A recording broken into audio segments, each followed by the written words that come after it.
మహిళల విషయంలో వచ్చేసి 2,500 రూపాయలు ఇచ్చే అవకాశాలు ఉన్నట్లు కూడా గతంలో చెప్పారు. తర్వాత 4,000 రూపాయలు పెన్షన్ పెంచుడు విషయంలో కూడా గతంలో మా టాపిక్ రావడం అనేది జరిగింది. దీంతో ఈ 2 పథకాలు కనుక ఫుల్ ఫైజ్ చేస్తే మహాలక్ష్మి పథకం మొత్తం కంప్లీట్ చేసినట్టు, ఒక గ్యారంటీ ఫుల్ ఫైజ్గా ఇచ్చినట్టు.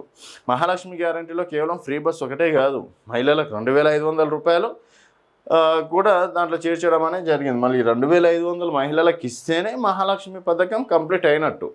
అండ్ 4,000 రూపాయలు వృద్ధులకి పెన్షన్లు ఇస్తేనే ఆ పథకం పూర్తిగా కంప్లీట్ అయినట్లు. ఇప్పటికీ 2,000 రూపాయలు మాత్రమే కేసీఆర్ హయాంలో మాత్రమే ఇస్తున్నారు.